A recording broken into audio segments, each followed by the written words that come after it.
abrindo os relatos dessa semana, mandando um abraço para a Marileia de Ávila, para a Dirlane Castro, para a Ariana Viana, para a Cá Costa, para a Maiara, para a Graziela Brasiel, para nosso amigo Iago Moraes, para a nossa querida Janice Carla, para a Juliana Cirilo, para o Luiz Henrique, para a Camila Souza e para a Sinara Galvão. Uma ótima semana a todos.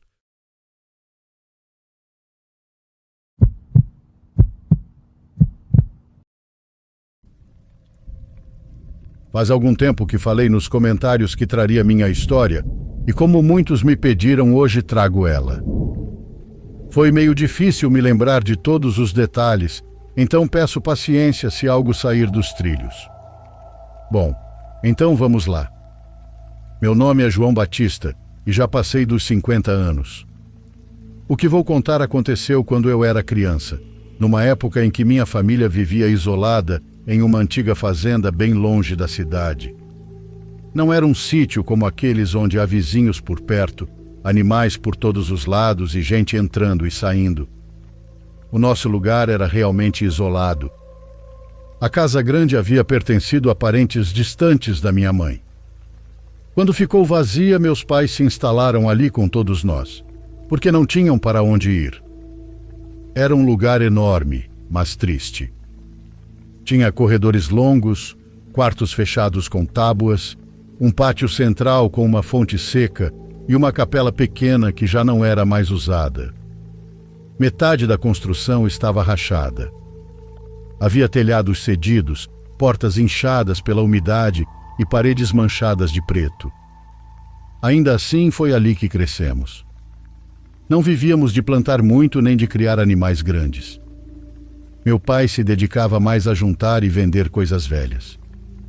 Descia até a cidade, comprava ferro, ferramentas quebradas e qualquer coisa que pudesse consertar ou revender. Às vezes demorava dias para voltar. Enquanto isso, minha mãe fazia queijo, cozinhava e distribuía as tarefas dentro de casa. Como éramos muitos, tudo era dividido em turnos. Uns varriam, outros davam comida às galinhas, outros ajudavam a remendar roupas ou a debulhar milho. A mim quase sempre cabiam as tarefas de dentro de casa, porque desde pequeno eu era doente e minha mãe não me deixava sair tanto quanto os outros. Por isso me lembro tão bem daquela tarde. Naquele dia parecia que uma tempestade ia chegar antes do tempo. Era daquelas de céu pesado, com ar frio e uma escuridão estranha muito antes de anoitecer.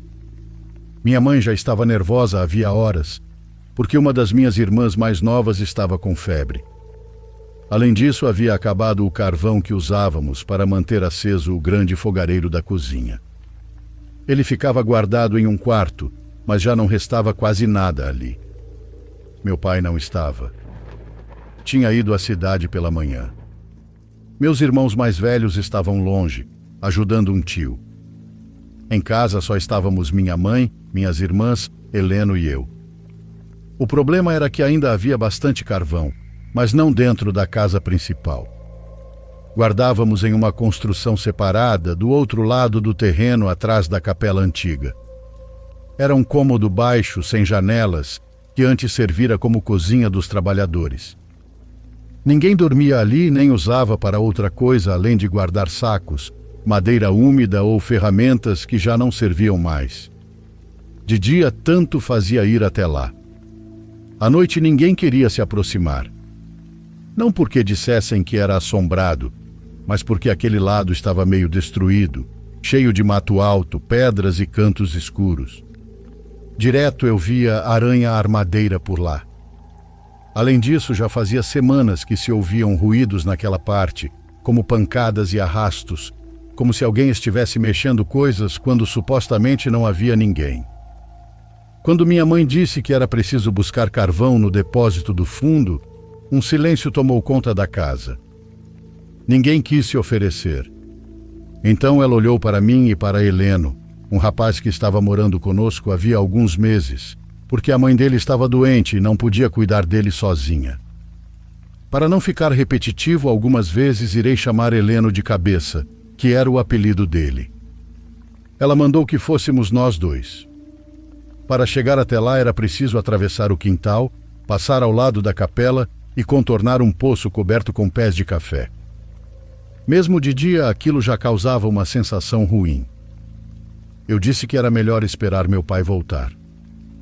Ela respondeu que não sabia a que horas ele chegaria. Então sugeri que Cabeça fosse sozinho, já que era mais velho. Minha mãe se irritou. Fiquei com vergonha, ainda mais porque todos ficaram me olhando.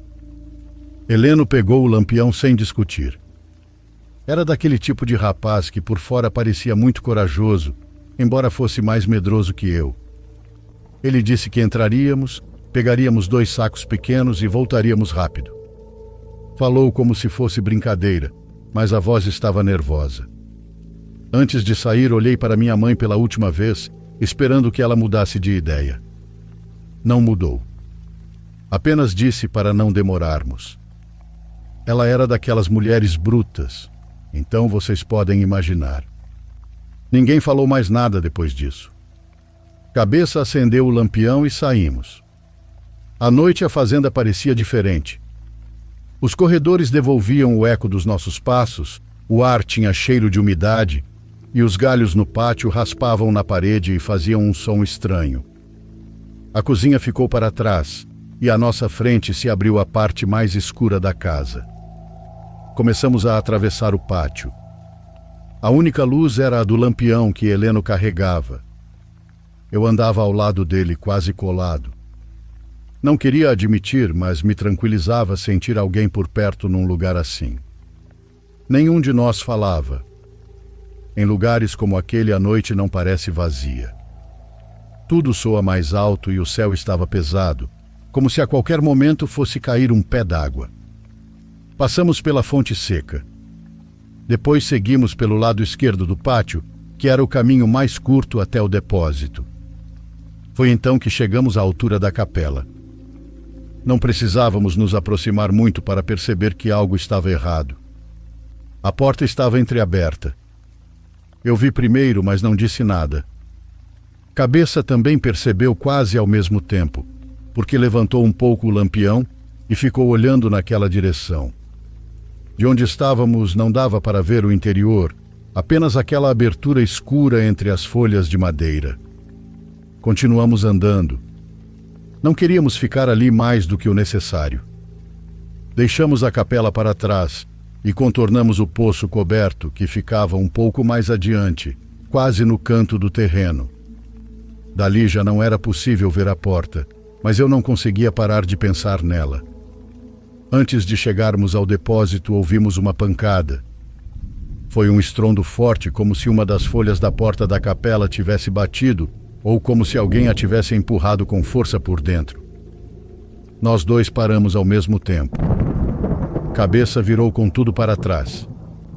Eu fiz o mesmo, mas dali só conseguíamos ver a escuridão e uma parte do muro. Ficamos alguns segundos em silêncio, com o coração acelerado, mas nada mais aconteceu. Vamos, pivete, ele disse em voz baixa. Seguimos em frente sem discutir. O depósito ficava no fundo, separado da casa principal. Era um cômodo baixo, com uma porta de madeira e uma tranca simples por dentro. O cheiro de carvão veio de uma vez só quando abrimos. Entramos rapidamente. Lá dentro havia sacos empilhados, ferramentas abandonadas e tábuas velhas encostadas na parede. A luz amarelada do lampião mal iluminava o que estava perto. O resto se perdia na sombra. Heleno começou a procurar os sacos menores. Pediu que eu iluminasse um canto onde normalmente ficava o carvão mais seco. Levantei o lampião enquanto ele empurrava os sacos com o pé. A poeira subiu no ar e por um momento precisei limpar os olhos. Ele encontrou 2. Disse que aquilo bastava para aquela noite. Eu ia responder quando ouvimos outro barulho, desta vez muito mais perto. Algo bateu na parede externa do depósito. Não uma vez, mas 2, como se alguém tivesse jogado algo pesado do lado de fora. Ficamos imóveis. Cabeça parou imediatamente. Eu virei para a porta, com a mão tremendo ao redor do lampião. Não tivemos nem tempo de falar.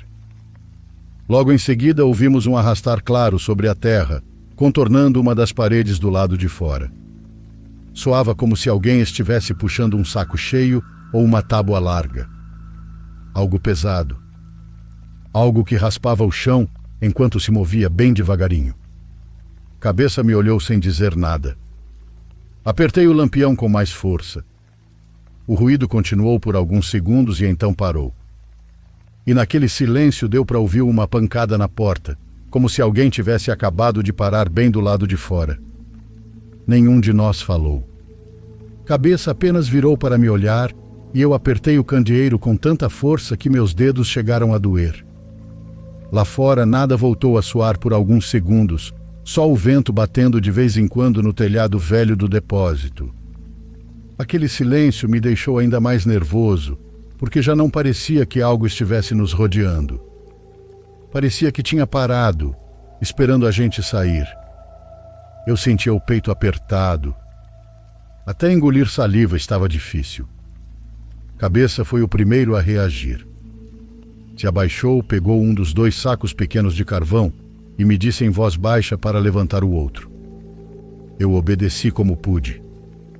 Eles nem estavam tão cheios, mas naquele momento pareciam muito mais pesados.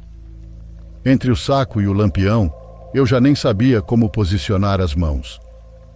Peguei um pedacinho de pau-tenente para mastigar e nos aproximamos da porta. Ele colocou meio corpo para fora primeiro e depois levantou um pouco o lampião para iluminar o chão lá fora. A luz mal alcançou um pedaço de terra, algumas pedras e a base do muro. Não havia ninguém. Saímos. Eu fui atrás dele com o saco apertado contra o peito e o candeeiro tremendo na mão. Mal demos alguns passos, Cabeça levantou o olhar em direção à capela, e eu fiz o mesmo. A porta continuava aberta, mas já não parecia simplesmente mal fechada. Agora parecia que alguém a tinha empurrado por dentro, deixando a entrada totalmente escancarada. Cabeça murmurou que era melhor irmos embora logo. Eu quis obedecer, de verdade quis, mas naquele instante algo se mexeu lá dentro. No começo achei que fosse uma sombra. Depois vi que não era. Havia uma figura parada dentro da capela. Ela começou a se definir pouco a pouco na escuridão. Eu não conseguia ver o rosto, só o corpo escuro, alto, bloqueando parte da entrada. Senti minhas pernas fraquejarem. Heleno me segurou pelo braço com força. Nós 2 ainda estávamos com os sacos nas mãos, sem soltá-los. Então aquele ser deu um passo para fora, e foi aí que o candeeiro iluminou o suficiente para vermos a parte de baixo. Tinha pernas longas e finas, dobradas de um jeito estranho para trás, com dedos abertos que terminavam em pontas escuras. Senti como se meu corpo tivesse esvaziado. Não conseguia parar de olhar para aquelas pernas. Eram de galinha, mas muito maiores e mais secas. E acima disso, o corpo ainda tinha forma humana. Era isso que mais me aterrorizava, ver aquela mistura parada diante de nós. A coisa avançou mais um passo, como se as pernas não encaixassem direito no corpo. Foi então que comecei a ouvir um som que me deixou ainda pior. Não vinha do vento nem da madeira, saía daquela coisa. Era como o som de uma galinha agonizando. Eu conhecia bem aquele som porque já tinha ouvido gente assim quando estavam prestes a morrer. Por aqui chamavam de sororoca da morte. Foi aí que reagimos. Saímos correndo, ainda carregando os 2 sacos pequenos, tropeçando entre pedras. Eu levava o lampião como podia, mas a luz tremia tanto que às vezes mal iluminava o caminho. Sentia o carvão batendo no peito, o braço dormente e o medo subindo até a garganta. Não quis olhar para trás, mas ouvi quando aquela coisa saiu completamente da capela. Havia batidas contra o chão acompanhadas daquele som horrível. E enquanto eu corria com o saco apertado contra mim, a única coisa que passava pela minha cabeça era que não ia dar tempo. Cabeça segurou meu braço com tanta força que chegou a machucar. Eu já estava quase sem ar. Sentia o peito apertado, a garganta fechada e uma vontade terrível de chorar. Corríamos como podíamos com os sacos de carvão. Atrás aquele som continuava. O chão estava péssimo, com pedras soltas, pedaços de árvores caídas, mato crescido e buracos que mal se via com a pouca claridade do céu. Eu não consegui reagir a tempo. Caí na minha própria brincadeira. Meu pé se prendeu no mato amarrado que fiz dias antes para minhas irmãs caírem. Caí para frente e o lampião voou da minha mão. Caiu no chão, rolou para perto do pé de café e se apagou. Senti o medo me invadir de uma vez. Não ficamos completamente no escuro, mas ficou muito pior. Sem a luz, tudo virou confusão. De vez em quando, um relâmpago distante recortava os muros e então tudo voltava a se perder em sombras. Foi quando eu olhei para trás. Durou só um segundo. Com um desses relâmpagos, vi uma sombra muito escura ao nosso lado, quase saindo da área onde tínhamos deixado. Estava parado. A parte de baixo eu já tinha visto antes, mas os braços pareciam estendidos, numa posição estranha. O relâmpago passou e tudo voltou a ficar turvo. Quis avisar cabeça, mas não consegui. O medo travou minha garganta. Em algum ponto do caminho, os sacos já tinham ficado para trás. Quando finalmente chegamos à cozinha, entramos quase caindo. Minha mãe se levantou de imediato ao nos ver daquele jeito. A primeira coisa que fez foi nos repreender. Perguntou onde estava o carvão, por que tínhamos demorado tanto e por que tínhamos voltado de mãos vazias. Ela estava brava pra caramba, mas sumiu quando ela nos olhou direito. Heleno não conseguia nem falar. Eu mal respirava. Minha mãe se aproximou e perguntou o que tinha acontecido. Tentei responder, mas a voz não saía. A única coisa que consegui dizer foi que havia algo por perto. Ela ficou nos olhando por alguns segundos, depois pegou uma vela e saiu da cozinha. Cabeça e eu fomos atrás, grudados nela, sem querer nos afastar nem um passo. Da porta da cozinha não dava para ver aquela parte do terreno. Para olhar em direção à capela, era preciso atravessar o corredor e avançar um pouco até o pátio central. Minha mãe caminhou devagar. Primeiro passou por uma das colunas do corredor, depois seguiu até onde o quintal se abria mais. Nós a acompanhávamos de perto, olhando para todos os lados. Dali, ao longe, já dava para distinguir aquela área. A capela ficava do outro lado do pátio. Com o lampião da minha mãe e a claridade fraca dos relâmpagos, as formas mal se desenhavam o suficiente para entender. A porta estava aberta. Minha mãe parou. Não disse nada de imediato. Apenas ergueu um pouco a luz e deu mais alguns passos, como se quisesse ter certeza do que estava vendo. Nós ficamos colados atrás dela. Então caiu um relâmpago mais forte. Por um instante, aquela parte do terreno se iluminou melhor. Ela não avançou mais. Não sei o que passou pela cabeça dela naquele momento, mas mudou de ideia. Se virou e voltou conosco. Perguntei se ela tinha visto alguma coisa. Ela não respondeu e mandou que nos sentássemos perto do fogão. Cabeça e eu continuamos tremendo por um bom tempo. Minha mãe não parava de olhar em direção à porta de vez em quando, como se esperasse ouvir algo mais.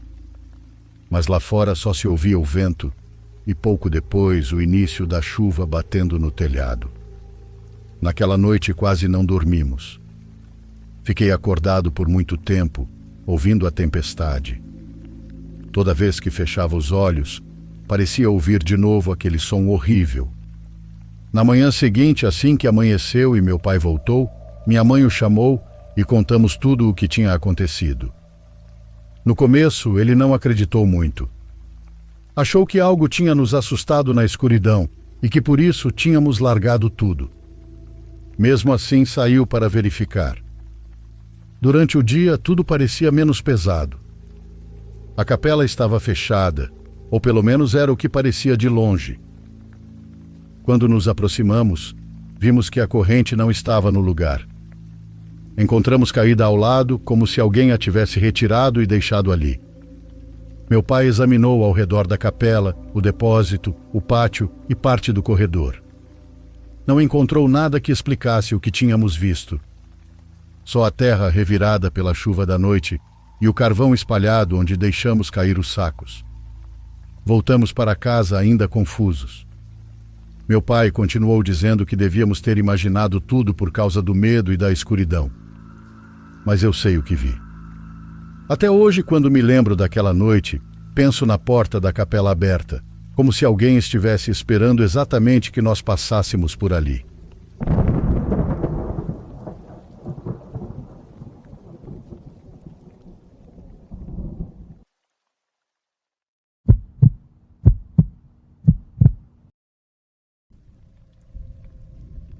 Este relato me foi contado pelo meu avô, que mora em Chapadão do Sul. Resolvi compartilhá-lo porque ele mesmo me permitiu. Meu avô sempre viveu sozinho em seu rancho desde que minha avó faleceu. Ele nunca mais se casou.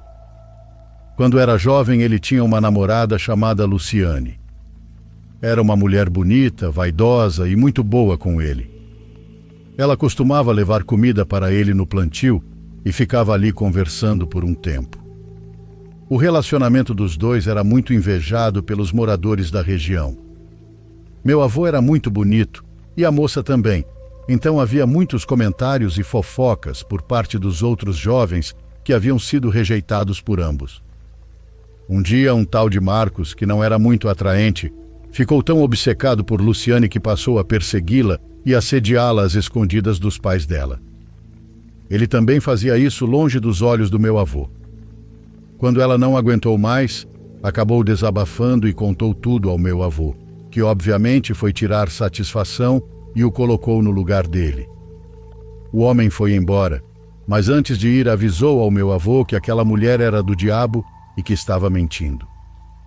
Ele disse que não era ele quem mentia, e sim ela, e que meu avô não percebia. Garantiu que nunca a havia assediado, que apenas rezava para afastar aquela bruxa das pessoas. Meu avô não deu importância e o considerou louco. Poucos dias depois, meu avô conheceu a mulher que viria a ser minha avó e se apaixonou por ela. Não demorou muito para ele deixar Luciane por minha avó, uma mulher de beleza simples e muito gentil. Mas isso não agradou ela, que o advertiu. Ela disse que ele iria se arrepender do que estava fazendo. Pouco tempo depois, numa tarde, escureceu mais rápido do que o normal enquanto ele voltava do trabalho para casa. O caminho parecia mais solitário do que nunca, então ele apressou o passo para chegar o mais rápido possível. Foi então que ouviu alguém chamando seu nome. José. José. Ei, José. Era uma voz de mulher. Pensando que era alguma brincadeira, ele ignorou. Mas a voz continuava, insistente, como se o seguisse. Foi assim até que ele se irritou, virou-se para trás e decidiu ver quem estava fazendo aquilo. E o que ele viu foi um porco. Um porco falando com ele. O animal avançou em sua direção e meu avô saiu correndo desesperado, sendo perseguido até quase chegar em casa. Ele conseguiu entrar a salvo por muito pouco, antes que a criatura o alcançasse. Meu avô não comentou nada com ninguém. Com o passar dos dias, ele passou a evitar ficar até tarde trabalhando. Ele tinha medo daquela criatura que havia visto. No rancho começou a circular o boato de que Marcos havia morrido. Encontraram seu corpo dentro de casa, todo mordido. E meu avô se lembrou da advertência que ele havia feito. Pouco tempo depois, meu avô começou a ouvir constantemente um pássaro na janela, todas as noites. Ele acordava com marcas no corpo, arranhões e hematomas. Foi então que decidiu contar tudo aos seus pais. Eles sugeriram que ele se casasse com sua namorada, minha avó, e que saíssem daquele lugar. Não demoraram muito para fazer o casamento, e a festa foi grande, como é comum na família. Entre os convidados, ou melhor, entre as pessoas que apareceram, estava Luciane observando os noivos com um olhar cheio de ódio. Meu avô mandou que a retirassem dali, mas ela não foi embora sem antes amaldiçoá-lo e jurar que ele terminaria sozinho. Meus avós não saíram do rancho imediatamente porque a mãe do meu avô adoeceu e morreu poucos dias depois. Foi algo estranho, pois ela sempre foi uma mulher ativa e saudável, mas em questão de dias ficou completamente debilitada sem conseguir sequer andar. Meu avô culpou Luciane. Ele foi procurá-la para confrontá-la, mas ela já não estava lá. Nem ela, nem seus pais, nem ninguém. A casa estava vazia, como se nunca tivesse havido ninguém ali. Anos se passaram e quando decidiram ampliar a casa onde viviam, durante as escavações encontraram um boneco estranho com o rosto da mãe do meu avô. O pai do meu avô chorou muito e culpou Luciane pela morte da esposa. O foda é que a partir daquele dia, também passou a sentir certa raiva do meu avô por ter se envolvido com aquela mulher. Os dois se afastaram tanto que ele acabou expulsando meus avós do rancho, obrigando-os a se mudar para a cidade. A adaptação foi difícil. Meu avô, acostumado à vida no campo, teve que trabalhar em uma fábrica, enquanto minha avó vendia doces em uma casa que havia sido cedida por conhecidos. Uma noite, voltando do trabalho, ele viu novamente um porco correndo em sua direção. Mas dessa vez não teve medo. Ele sabia que era a bruxa. Então ficou parado, esperando. Quando a criatura estava a poucos passos dele, simplesmente desapareceu. 1 ano depois, o pai do meu avô morreu e eles voltaram para o rancho. Lá voltou a ser algo quase comum ver um pássaro enorme na janela do quarto. Isso continuou até o dia da morte da minha avó. Naquela noite, meu avô ouviu o porco lá fora e também o pássaro bicando a janela. Meu velho viveu sozinho por muito tempo, até que alguns tios foram morar com ele. Eles levaram uma mulher bruta que fez limpezas espirituais e proteções na casa. Depois disso, nada mais aconteceu. Mas meu avô diz que às vezes ainda consegue ouvir o porco ao longe, como se estivesse chorando. A bruxaria existe. As bruxas também. E daquela mulher nunca mais se soube nada. Nem dela, nem de sua família. Era como se nunca tivessem vivido ali.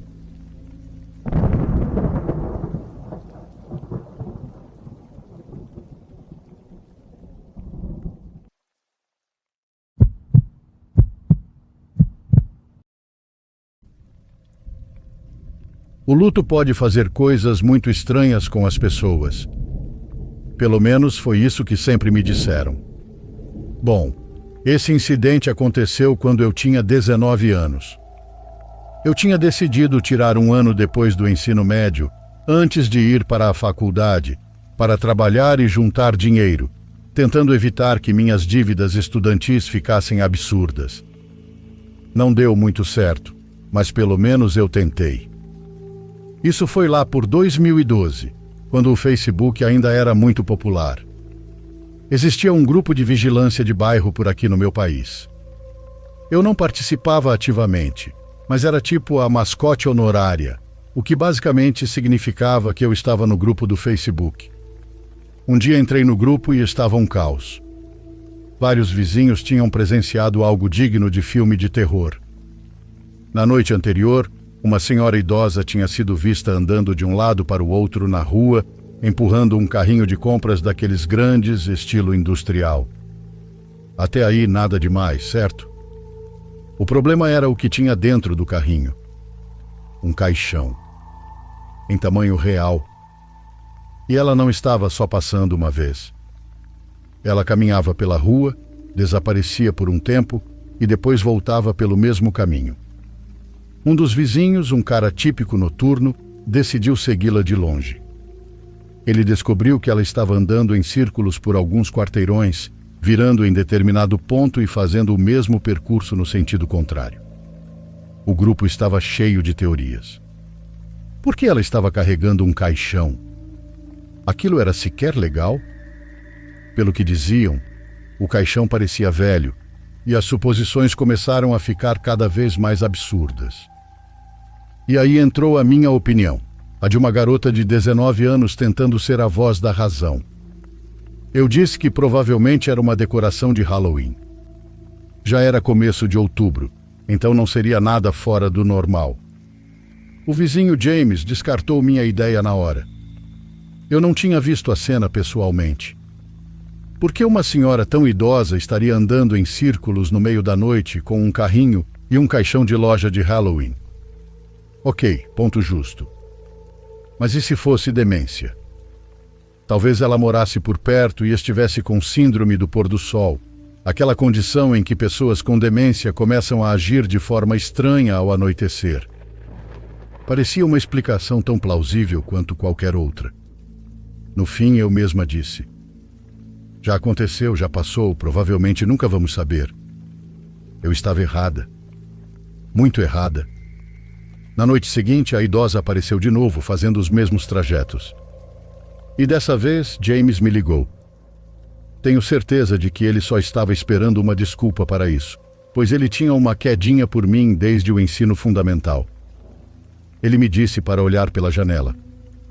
E lá estava ela. Muito mais velha do que eu imaginava. Fiquei impressionada que ela sequer tivesse força para empurrar um carrinho, quanto mais um com um caixão dentro. E ela não estava se movendo devagar, e sim caminhava com firmeza, como alguém décadas mais jovem. Mas teve uma coisa que ninguém parecia ter notado. Aquele caixão não parecia nem de longe uma decoração de Halloween. Se fosse, era a mais realista que eu já tinha visto. Parecia mais um objeto de filme ou TV do que qualquer coisa comprada em loja. Mas não podia ser um caixão de verdade. Podia? Aquilo continuou por mais alguns dias. Eu estava de folga do trabalho, então virei uma espécie de observadora noturna. Até que no domingo a mulher não apareceu. Soltei um suspiro de alívio. Talvez tivesse acabado. Não tinha. Na segunda-feira ela voltou. E dessa vez o caixão parecia ainda mais deteriorado.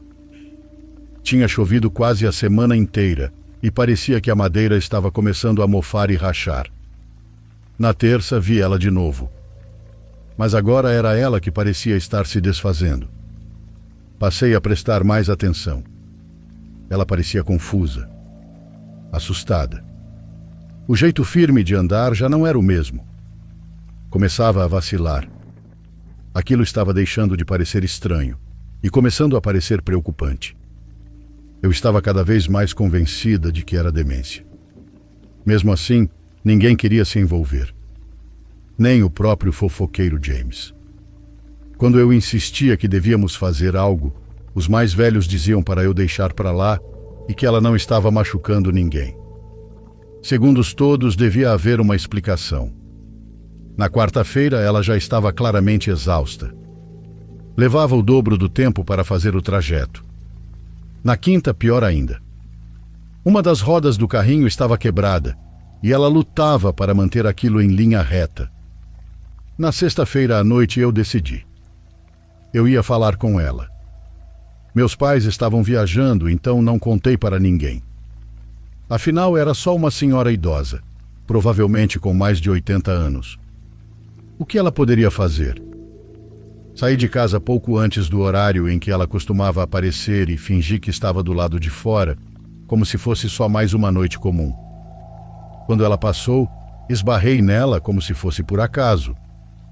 Ficou claro imediatamente que ela estava confusa. Ela me chamava de Glória, que não tem absolutamente nada a ver com o meu nome, mas aos poucos consegui conversar com ela.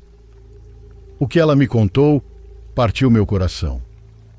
Ela disse que morava ali perto, muitos anos atrás, com o marido. Ele tinha morrido nos anos 80. Eles costumavam caminhar juntos à noite, dando voltas pelo bairro. E ela acreditava que se voltasse a fazer aquelas caminhadas, talvez pudesse reencontrá-lo. Aquilo me fez chorar. Era triste demais. Ela me lembrava muito minha bisavó, que teve Alzheimer quando eu era mais nova. Ela disse que se chamava Helen. Eu tive vontade de abraçá-la, mas achei que seria invasivo. Eu estava tão envolvida com a história que quase esqueci do caixão. Até que me dei conta. Ela estava tentando reencontrar o marido e estava carregando um caixão. Um arrepio percorreu meu corpo. Devagar eu olhei. A madeira estava apodrecendo. Havia pequenas aberturas na tampa. E através delas eu vi o suficiente. Havia ossos lá dentro. Minhas mãos começaram a tremer. Eu disse para Helen esperar ali, que eu iria ajudá-la. Me afastei um pouco e liguei para a polícia. Falei baixo com a atendente, expliquei tudo e pedi que se enviassem policiais, viessem sem sirene. Ela era muito idosa e frágil. Eu não queria assustá-la. Mas não era Helen quem corria risco naquele momento. Quando voltei, ela tinha aberto o caixão. Era basicamente um esqueleto. As roupas tinham se desfeito completamente. E o que mais ficou gravado na minha mente foi a cabeça cheia de cabelos. Eu quase gritei. Quase corri. Porém, não quis assustar Helen. Ela parecia orgulhosa, como se estivesse me apresentando o marido. Como se ao abrir o caixão tivesse finalmente reencontrado o amor da vida dela. É uma sensação impossível de explicar. Medo, nojo, tristeza, compaixão. Tudo ao mesmo tempo. Eu continuei conversando com ela, tentando não olhar para o corpo ao lado. O cheiro era insuportável. Quando a polícia chegou em silêncio, eu senti um alívio imenso. Depois disso, tudo virou um caos controlado. Levaram ela embora. Ela ficou completamente em silêncio. Chamaram o legista para recolher o caixão e o corpo. E então, tudo me atingiu de uma vez. Comecei a entrar em choque. Acabei sendo levada para o hospital. Mais tarde descobri que o caixão do marido de Helen tinha sido roubado 5 anos antes. Ela tinha 93 anos quando eu a conheci. Era impossível que aos 88 ela tivesse desenterrado aquilo sozinha. Alguém ajudou. E essa pessoa nunca foi identificada. Depois disso, ela entrou em estado catatônico e passou alguns meses em uma casa de repouso. Eu a visitava pelo menos 2 vezes por semana. Até que, eventualmente, ela morreu de pneumonia. Espero que, finalmente, tenha reencontrado o marido. Descobri depois que o nome dele era Clive. Na casa de repouso, a neta dela levou algumas fotos dos dois juntos. Foi assim que eu escolhi me lembrar dele. Não como os restos mortais que vi, mas como o homem que ela amava. Mesmo assim, eu sei que nunca vou esquecer o que vi.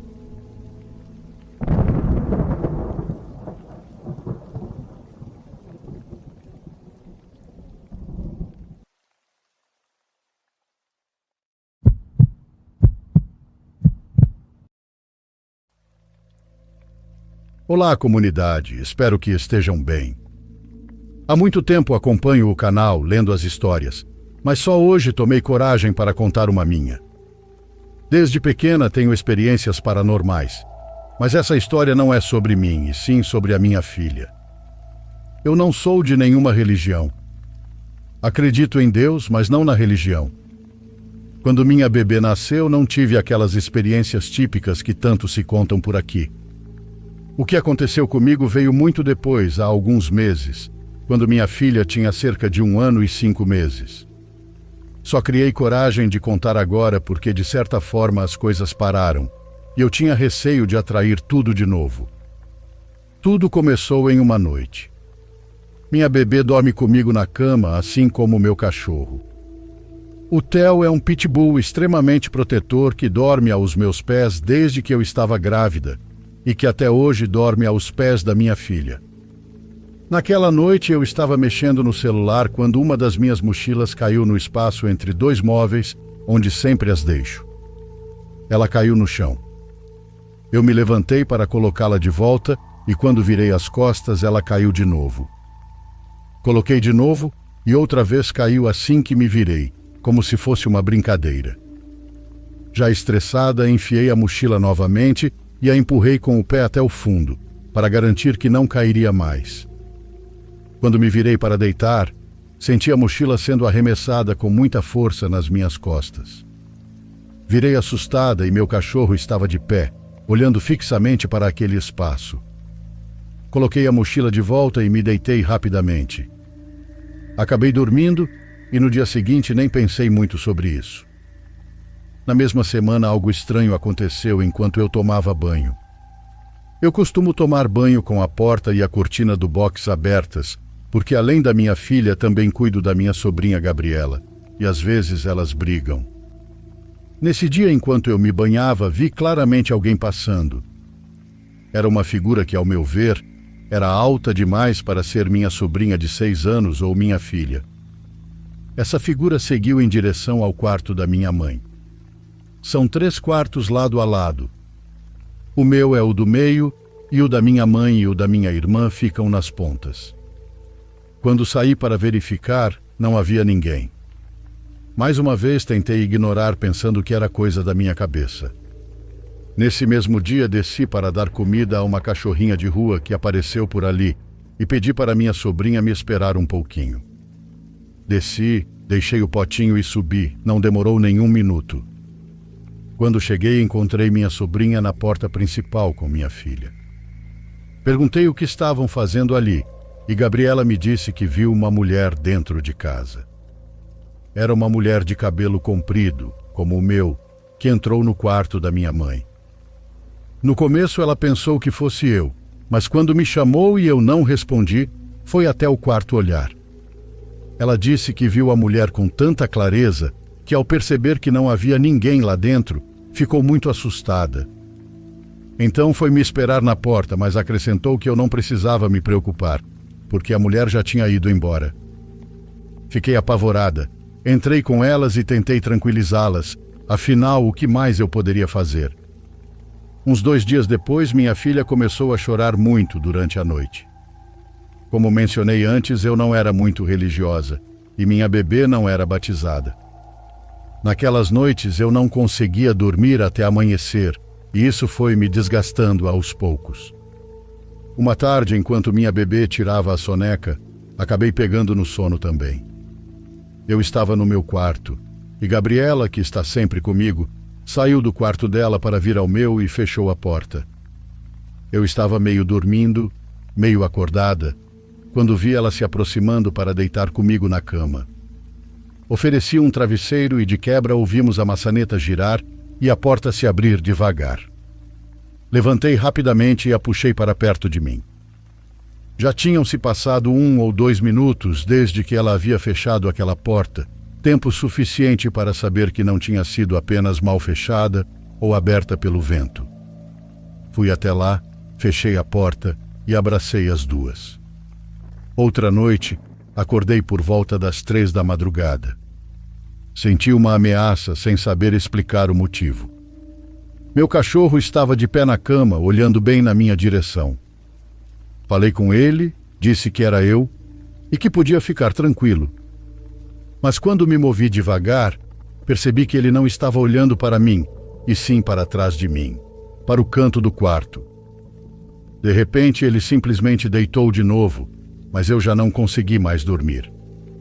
E aquilo continuou acontecendo. A cada dia as coisas ficavam mais estranhas. Um dia eu estava conversando com meu parceiro na cozinha, e ele comentou que Gabriela estava muito branca, como se estivesse doente. Pálida? Perguntei, estranhando. Sim, ele disse. Ela acabou de aparecer ali na porta do quarto da sua mãe. Fui verificar e, como você já deve imaginar, não havia ninguém lá. Não era a Gabriela quem tinha aparecido. Algum tempo depois, enquanto eu contava tudo isso para um primo, minha avó ouviu e trouxe à tona o assunto do batizado. Toda a família começou a opinar, dizendo que minha filha precisava ser batizada e minha mãe se ofereceu para organizar tudo. Eu aceitei e em 2 dias a missa já estava marcada. Na última noite antes do batizado, acordei por volta das 3 ou 4 da madrugada. No meio da escuridão vi novamente meu cachorro e algo mais. Algo como uma sombra agachada na altura da minha cabeça, sobre a cama, como se estivesse de cócoras, me observando. Na mesma hora gritei pela minha mãe, dizendo que havia alguém no quarto. Em uma fração de segundo, meu cachorro avançou contra aquela coisa e a sombra saltou para o outro lado da cama, em direção à minha filha. Eu me virei rapidamente para cobri-la com o meu corpo. Minha mãe entrou, acendeu a luz e aquilo que estava ali conosco desapareceu. No dia seguinte, depois da missa e já em casa, durante a pequena comemoração, minha avó me olhou e disse: "Eles já sabiam que você ia batizá-la e vieram à noite, não foi?" Depois disso, nada mais aconteceu com relação à minha filha. Ela parou de chorar à noite, as portas não se abriam mais sozinhas, e eu nunca mais vi nada estranho dentro de casa.